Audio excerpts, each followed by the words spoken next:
ஓம் சாந்தி, ஓம் சாந்தி, ஓம் சாந்தி. நாம் தொடர்ச்சியாக பாக்கிய விதாத்தாவிலிருந்து ஒவ்வொரு நாளும் சரி, ஆதி ரத்தினங்கள் சொல்லக்கூடிய தன்னுடைய அனுபவத்தினை நாம் பார்த்து கொண்டு வருகின்றோம். எவ்வளோ ஆத்மாக்களுக்கு அவர்கள் சேவை செய்திருப்பார்கள், எப்படி பரமாத்மா அவர்களை வெளிப்படுத்தியிருப்பார்கள், எப்படி பிரம்மா பாபா வெளிப்படுத்தியிருப்பார்கள், எப்படி தன்னை வெளிப்படுத்தியிருப்பார்கள் அப்படின்ற அழகான அனுபவத்தினை ஒவ்வொரு நாளும் இந்த பாக்கிய விதாதா மூலமாக பார்த்து கொண்டு வருகின்றோம். அந்த வகையில இன்றைக்கு நாம் பார்க்கக்கூடியவர் அம்பாலாவிலிருந்து, அதாவது பஞ்சாப், அம்பாலாவிலிருந்து பிரம்மா குமாரி சரோஜ் சகோதரி தன்னுடைய அனுபவத்தினை இன்றைக்கு இந்த பாக்கிய விதாதா மூலமாக நாம் பார்க்கலாம். கேட்கலாமா? பிரம்மா குமாரி சரோஜ் சகோதரி சொல்கின்றார், எனக்கு திடீரென்று ஒரு காலம் புரட்டி போட்டதால் நான் பிரம்மகுமாரி ஆசிரமத்திற்கு வந்து என்னுடைய ஒரு சௌபாக்கியமே அப்படின்னு சொல்லலாம். காரணம், அங்கு பெரிய பெரிய எழுத்துக்களில், அதாவது பரமாத்மா சர்வ வியாபி அல்ல அப்படி என எழுதப்பட்டிருந்தது. அது மட்டுமா, அதை படித்து என்னுடைய மூளை ஒரு முறை கலங்கியே விட்டது அப்படின்னு சொல்கின்றார். ஆனால் நான் உள்ளே சென்ற பொழுது, எங்க இந்த பிரம்மகுமாரிகள் விஸ்வவித்யாலயத்தில் அந்த பாபாவுடைய அறையில செல்லும் பொழுது, என்னுடைய பார்வை அந்த திருமூர்த்தியினுடைய படத்தின் மீது நிலைத்து விட்டது. அது மட்டுமா, வெள்ளை ஆடை அணிந்து பாபாவை பார்த்தவுடனே எதனை அடைய வேண்டுமோ அதனை அடைந்து விட்டேன் என எனக்கு அந்த அனுபவம் தோன்றியது. அப்போ எனக்கு ஒரு அலௌகிக மகிழ்ச்சி தொற்றிக் கொண்டது.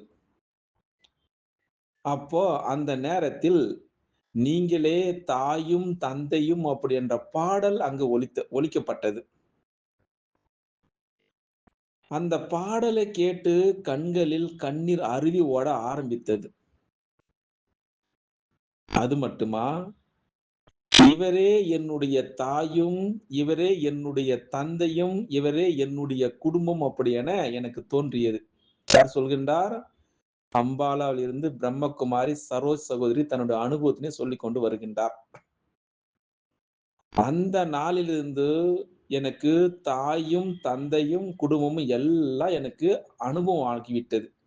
பிறகு நான் தினமும் சென்டருக்கு செல்ல ஆரம்பித்தேன். அது மட்டுமா, பரமாத்மாவை சந்திக்கக்கூடிய என் ஆர்வம் அதிகமாகி கொண்டே சென்றது. அப்போ என்னுடைய ஈடுபாட்டினை பார்த்து அங்க இருக்கக்கூடிய முழு சமுதாயமும் சரி, ஒரு புறம் நான் மட்டும் மறுபுறம் அப்படி என்று ஆகிவிட்டது. ஆனால் சதா பாபா எனக்கு தென்பட்டு கொண்டே இருந்தார். அது மட்டுமா, கூடவே அந்த குட்டி கிருஷ்ணரும் எனக்கு தெரிந்து கொண்டே இருந்தார். இப்படியாக பாபா எனக்குள் அந்த சக்தி நிறைத்துக் கொண்டே இருக்கின்றார் அப்படி என்று எனக்கு தோன்றியது. அது மட்டுமா, வெற்றி எப்பொழுதுமே சத்தியத்திற்கு தான் அப்படி என என்னுடைய மனதிற்குள் இருந்தது. இப்படியாக போய்க் கொண்டிருக்கக்கூடிய வேளையில சில சகோதர சகோதரிகளுடைய பார்ட்டி எங்கு செல்கின்றார்கள்? மதுபனிற்கு, பாண்டவனுக்கு சென்று கொண்டிருந்தது. அப்போ எனக்கு நானும் மதுபனில் பாபாவை சந்திக்க வேண்டும் அப்படி என அந்த தீவிர ஆசை ஆகிவிட்டது. ஆனால் எனக்கு மிகுந்த அந்த பந்தனங்கள் இருந்த காரணத்தினால் எனக்கு அனுமதி கிடைக்கவில்லை மதுபன் செல்வதற்கு. பிறகு நான் மிகவும் யோகா செய்து கொண்டே இருந்தேன். அப்படி யோகா செய்து கொண்டிருக்கக்கூடிய வேளையில சாட்சாத் பாபா முன்னின்று உங்களுக்கு அனுமதி கிடைத்துவிடும் அப்படி என கூறியதாக எனக்கு ஒரு அனுபவம் உண்டாகிற்றது. அவ்வளவு என்னுடைய மகிழ்ச்சியினுடைய அளவிற்கு எல்லையே இல்லை. பிறகு காலையில் எழுந்தேன். அப்போ பாபாவை நினைத்து செய்து கொண்டே இருந்தேன் யோகா. அப்போ என்னுடைய லௌகீக தந்தையிடம் சென்று, நான் மதுபன் அதாவது அபுவிற்கு செல்ல வேண்டும். பாண்டவபவனிற்கு அப்படின்னு சொன்னேன். அப்போ கொஞ்சம் பிரச்சனைகள் ஆன பிறகு எனக்கு அனுமதி கிடைத்தது. மதுபன் செல்வதற்காக. பிறகு நான் பாட்லாவில் இருக்கக்கூடிய அந்த பார்ட்டியோடு மதுபன் வந்து சேர்ந்தேன். பிறகு தயாராகி பாபாவுடைய அறைக்கு பாபாவை சந்திக்க நாங்க சென்றோம். அப்போ பாபாவை பார்த்தபொழுது, அங்கே பாபாவை சுற்றிலும் எப்படி தெரியுமா இருந்தது அந்த சூழ்நிலை? அதாவது தங்கமயமான அந்த பிரகாசமே பிரகாசம் அப்படிதான் எனக்கு தென்பட்டது.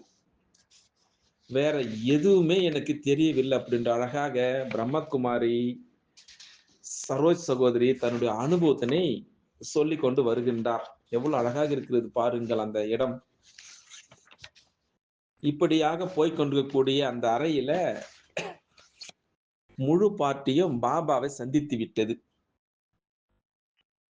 இப்பொழுது பாபாவை சந்திக்கக்கூடிய என்னுடைய முறையும் வந்தது. அப்ப பாபா சொன்னார், மகளே, மாயா தொல்லை தரவில்லை தானே அப்படின்னு என்னிடம் கேட்டார்.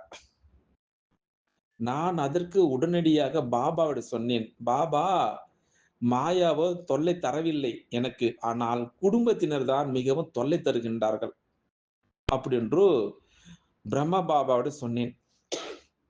எவ்வளவு அழகான அனுபவம் பாருங்க. பிறகு இவருக்கு 5 விகாரங்களுடைய ஞானம் இல்லை. ஆனால் அதிக ஊக்கம் உற்சாகம் இருக்கிறது அப்படியென புரிந்து கொண்டார். பிறகு பாபா என்னவோ சரி, நான் அனைத்தும் அறிந்தவன் இல்லை அப்படி எனத்தான் சொல்கின்றார். ஆனால் பாபா தன்னுடைய குழந்தைகளுடைய ஜாதகத்தை கண்டிப்பாக தெரிந்துதான் இருக்கின்றார்.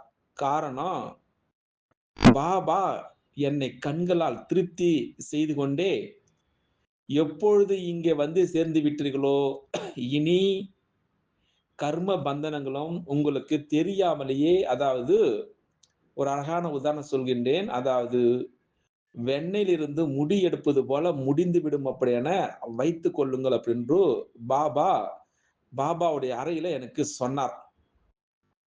பிறகு பாபா அவர்கள் அச்சல் சகோதரியிடம் இந்த மகளுக்கு எப்படி சொற்பொழிவாற்ற வேண்டும், எப்படி கண்காட்சி விளக்க கற்றுக் கொடுக்க வேண்டும் அப்படின்று சொன்னார்.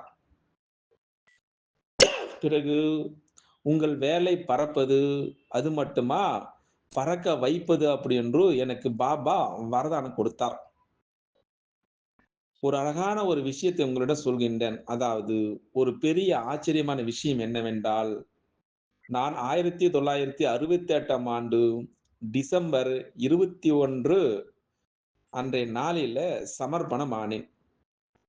பிறகு பாபா 18 ஜனவரி அதாவது 1969ஆம் ஆண்டு, அதாவது அந்த அவருடைய அழியக்கூடிய உடலை தியாகம் செய்து, அதாவது இந்த ஸ்தூலமான உலகிலிருந்து, அதாவது வியக்தத்திலிருந்து அவ்யக்தமானார். அப்போ எனக்கு ஒரு மிகப்பெரிய இடி விழுந்தது. அட! இது என்னவாயிற்று அப்படி என்று.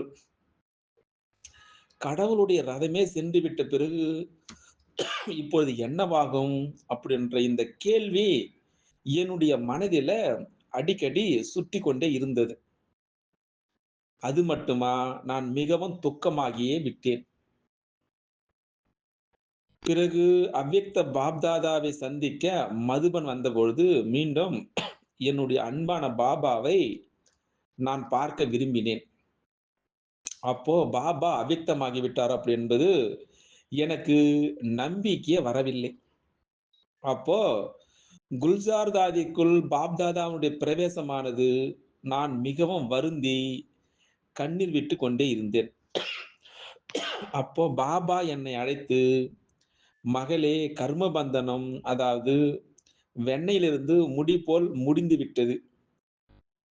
அது மட்டுமா, கண்காட்சி விளக்கவும் சொற்பொழிவாற்ற வேண்டும் அப்படின்று நான் கற்றுக்கொண்டேன். உண்மையிலே எப்படி சாகார பாபா என்ன சொன்னாரோ, அது அப்படியே அவ்வக்த பாப்தாதாவும் சொன்னார் என்னிடம். அவ்வளவுதான். எனக்கு புது உயிர் வந்து விட்டது. அது மட்டுமா, தாதி குல்சார் இல்லை. அதாவது சுயம் கடவுள் அப்படி என்று எனக்கு நம்பிக்கை வந்துவிட்டது. அதாவது, ஆஹா பாபா, ஆஹா பாபா இப்படியாக அந்த பாடல் மனதிலிருந்து வெளிவரும் அந்த பாடல் என்னவென்றால், நான் உங்களிடம் சொல்லப் போகிறேன். அதாவது, யார் இந்த அனைத்தும் செய்தது? அதாவது, யார் இந்த அனைத்தும் செய்தது? தானே அனைத்தும் செய்து, தானே அனைத்தும் செய்து, தன்னை தானே மறைத்துக் கொண்டார் அப்படின்ற அந்த பாடல் ஓடிக்கொண்டே இருந்தது அப்படின்று அழகாக சுருக்கமாக அம்பாலாவில் இருந்து பிரம்மகுமாரி சரோஜ் சகோதரி தன்னுடைய அனுபவத்தினை இவ்வளவு நேரமாக நம்மிடம் அந்த அனுபவத்தினை சொல்லிக் கொண்டு இருந்தார். பார்க்கலாம். பிரம்மகுமாரி சரோஸ் சகோதரி நாளைக்கு மம்மாவுடன் ஏற்பட்ட அனுபவத்தினை நாம் பார்க்கலாம். எவ்வளவு அழகாக இருக்கிறது பாருங்கள் இந்த விஷயம். அச்சா, ஓம் சாந்தி, ஓம் சாந்தி, ஓம் சாந்தி, ஓம் சாந்தி, ஓம் சாந்தி, ஓம் சாந்தி. நாம் தொடர்ச்சியாக பாக்கிய விதாத்தாவிலிருந்து ஒவ்வொரு நாளும் சரி, ஆதி ரத்தினங்கள் சொல்லக்கூடிய தன்னுடைய அனுபவத்தினை நாம் பார்த்துக் கொண்டு வருகின்றோம். எவ்வளோ ஆத்மாக்களுக்கு அவர்கள் சேவை செய்திருப்பார்கள், எப்படி பரமாத்மா அவர்களை வெளிப்படுத்தியிருப்பார்கள், எப்படி பிரம்மா பாபா வெளிப்படுத்தியிருப்பார்கள், எப்படி தன்னை வெளிப்படுத்தியிருப்பார்கள் அப்படின்ற அழகான அனுபவத்தினை ஒவ்வொரு நாளும் இந்த பாக்கிய விதாதா மூலமாக பார்த்துக் கொண்டு வருகின்றோம். அந்த வகையிலே இன்றைக்கு நாம் பார்க்கக்கூடியவர் அம்பாலாவிலிருந்து, அதாவது பஞ்சாப், அம்பாலாவிலிருந்து பிரம்மா குமாரி சரோஜ் சகோதரி தன்னுடைய அனுபவத்தினை இன்றைக்கு இந்த பாக்கிய விதாதா மூலமாக நாம் பார்க்கலாம். கேட்கலாமா?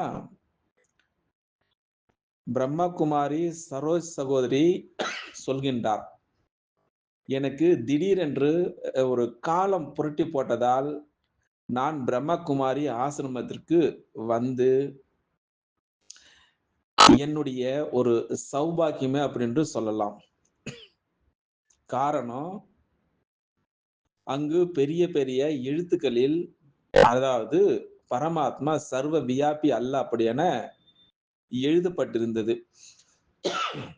அது மட்டுமா, அதை படித்து என்னுடைய மூளை ஒரு முறை கலங்கியே விட்டது அப்படின்னு சொல்கின்றார். ஆனால் நான் உள்ளே சென்ற பொழுது, எங்க இந்த பிரம்மகுமாரிகள் விஸ்வவித்யாலயத்தில் அந்த பாபாவுடைய அறையில செல்லும் பொழுது, என்னுடைய பார்வை அந்த திருமூர்த்தியினுடைய படத்தின் மீது நிலைத்து விட்டது. அது மட்டுமா, வெள்ளை ஆடை அணிந்து பாபாவை பார்த்தவுடனே எதனை அடைய வேண்டுமோ அதனை அடைந்தாகிவிட்டது. அடைந்து விட்டேன் என எனக்கு அந்த அனுபவம் தோன்றியது. அப்போ எனக்கு ஒரு அலௌகிக மகிழ்ச்சி தொற்றிக் கொண்டது. அப்போ அந்த நேரத்தில் நீங்களே தாயும் தந்தையும் அப்படி என்ற பாடல் அங்கு ஒலிக்கப்பட்டது. அந்த பாடலை கேட்டு கண்களில் கண்ணீர் அருவி ஓட ஆரம்பித்தது. அது மட்டுமா, இவரே என்னுடைய தாயும், இவரே என்னுடைய தந்தையும், இவரே என்னுடைய குடும்பம் அப்படி என எனக்கு தோன்றியது. யார் சொல்கின்றார்? அம்பாலாவில் இருந்து பிரம்மகுமாரி சரோஜ் சகோதரி தன்னுடைய அனுபவத்தினை சொல்லிக் கொண்டு வருகின்றார். அந்த நாளிலிருந்து எனக்கு தாயும், தந்தையும், குடும்பமும் எல்லாம் எனக்கு அனுபவம் ஆகிவிட்டது. பிறகு நான் தினமும் சென்டருக்கு செல்ல ஆரம்பித்தேன். அது மட்டுமா, பரமாத்மாவை சந்திக்கக்கூடிய என் ஆர்வம் அதிகமாகிக் கொண்டே சென்றது. அப்போ என்னுடைய ஈடுபாட்டினை பார்த்து அங்க இருக்கக்கூடிய முழு சமுதாயமும் சரி, ஒரு புறம் நான் மட்டும், மறுபுறம் அப்படி என்று ஆகிவிட்டது. ஆனால் சதா பாபா எனக்கு தென்பட்டுக் கொண்டே இருந்தார். அதுவே அது மட்டுமா? கூடவே அந்த குட்டி கிருஷ்ணரும் எனக்கு தெரிந்து கொண்டே இருந்தார். இப்படியாக பாபா எனக்குள் அந்த சக்தி நிறைத்துக் கொண்டே இருக்கின்றார். அப்படி என்று எனக்கு தோன்றியது. அது மட்டுமா? வெற்றி எப்பொழுதுமே சத்தியத்திற்கு தான் அப்படி என